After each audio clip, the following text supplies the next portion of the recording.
stampede has taken place. Nobody has expected so much of crowd will come because the capacity of the stadium is only 35,000 people. Only 35,000 seats are there. But 2 to 3 lakh people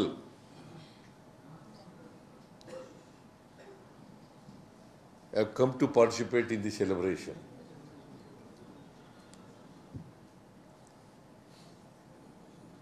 So that is why, see, ಮೇಲ್ನೋಟಕ್ಕೆ ಹಂಗೆ ಅನಿಸುತ್ತೆ, ಪ್ರೇಮ ಪೇಶಿ, it looks like that. It doesn't mean that ನಾನು ಖಚಿತವಾಗಿ ಏನು ನಡೆದೇ ಇಲ್ಲ ಅಂತ ಏನು ಹೇಳಿಲ್ಲ. That is why I ordered magisterial inquiry and I given 15 days time. Rahul Gandhi has tweeted. Your leader Rahul Gandhi has just tweeted, sir. Every safety protocol for public event must be reviewed by the government and strictly enforced. ಅಂತ tweet ಮಾಡಿದ್ರು sir Rahul Gandhi. Just ನಾವು sir ನಾನು ನೋಡಿಲ್ಲ, ನಾನು ನೋಡಿಲ್ಲ. Sir intelligence failure ಆಯ್ತಾ sir? RCB ಅಭಿಮಾನಿಗಳು ಜಾಸ್ತಿ ಇರುವಂತದ್ದು. ಒಬ್ಬರು ಮಾತಾಡ್ರಿ, ಮಾತಾಡ್ತಾ ಇದ್ದಾರೆ ತಾಳಪ್ಪ. ಪೊಲೀಸರು ಬೇಡ ಅಂತ ಹೇಳಿದ್ರು ಕಾರಣಕ್ಕೆ ಮಾಡಲಿಲ್ಲ ಅನ್ನೋದು ಸರ್. ಅದೇ ರೀತಿ ಗ್ರ್ಯಾಂಡ್ ಸ್ಟೆಪ್ ಮೇಲೆ ಕೂಡ ಕಾರ್ಯಕ್ರಮ ಬೇಡ ಅಂತ ಪೊಲೀಸರು ಹೇಳಿದ್ರು. ಬೆಂಗಳೂರು ಸಿಟಿ ಕಮಿಷನರ್ ಅಲ್ಲಿ ಬೇಡ ಅನ್ನುವಂಥದ್ದು ಹೇಳಿದ್ರು. ಯಾರು? ಬೆಂಗಳೂರು ಸಿಟಿ ಕಮಿಷನರ್ ಅವರು. ಇಲ್ಲ, ನಿಮ್ಗೆ ಯಾರು ಹೇಳಿದ್ರು? ಡಿ ಸಿ ಹೇಳಿದ್ರ ಹಂಗೆ ನಿಮ್ಗೆ? ಅಲ್ಲ, Mysuru D C, Bengaluru D C ಹೇಳಿದ್ರ ಹಂಗೆ ನಿಮ್ಗೆ? ಮತ್ತೆ ಯಾರು ಹೇಳಿದ್ರು? ಮತ್ತೆ ಯಾರು ಹೇಳಿದ್ರಿ? ಯಾರು ಹೇಳಿದ್ರಪ್ಪ ನಿನಗೆ? ನಿನಗೆ ಇನ್ಫಾರ್ಮೇಶನ್ ಎಲ್ಲಿಂದ ಬಂತಪ್ಪ? ಹಿರಿಯ ಯಾವ ಅಧಿಕಾರಿಗಳು ಕೂಡ ಹೇಳಿಲ್ಲ.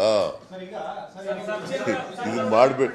C, it is cricket association which arrange the program ಅಲ್ವಾ? ನಮಗೇನು ಹೇಳಿಲ್ಲ ಅದನ್ನ.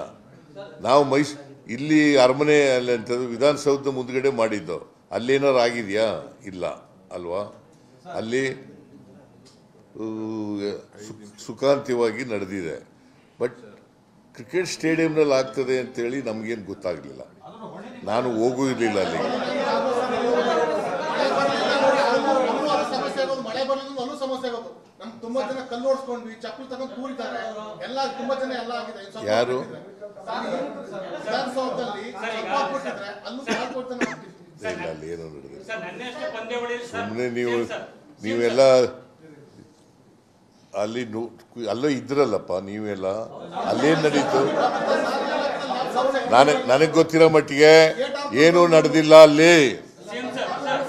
ನನಗೆ ಗೊತ್ತಿರೋ ಮಟ್ಟಿಗೆ, ನನಗಿರೋ ಇನ್ಫಾರ್ಮೇಶನ್ ಪ್ರಕಾರ ಏನೂ ನಡೆದಿಲ್ಲ.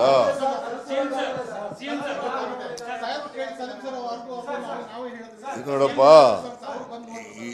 ಈ ಥರದವು ಅನೇಕ ಸ್ಟ್ಯಾಂಪೀಡ್ಗಳು ನಡೆದಿದ್ದಾವೆ. ನಾನು ನಡೆದಿಲ್ಲ ಅಂತಲ್ಲ, ಇಂಥವು ಬೇಕಾದಷ್ಟು ಕಡೆ ನಡೆದಿದ್ದಾವೆ. ಆದರೆ ನಾನು ಎಲ್ಲನೂ ಈಗ ಡಿಫೆಂಡ್ ಮಾಡ್ಕೊಳಕ್ಕೆ ಹೋಗಲ್ಲ. ಅಲ್ಲಿ ನಡೆದಿದ್ದಾವೆ, ಹಿಂದೆ ನಡೆದಿತ್ತು, ಇದರಲ್ಲಿ ಕುಂಭಮೇಳದಲ್ಲಿ ನಡೆದಿತ್ತು ಅಂತ ಹೇಳಿ ಇಲ್ಲಿ ಡಿಫೆಂಡ್ ಮಾಡ್ಕೊಳಕ್ಕೆ ಹೋಗ್ತಾ ನಾನು ಹೋಗಿದ್ದೀನ? ಕುಂಭಮೇಳದಲ್ಲಿ ಎಷ್ಟು ಒಂದು 50-60 ಜನ ಸತ್ತಿದ್ರು ಸ್ಟ್ಯಾಂಪೀಡ್.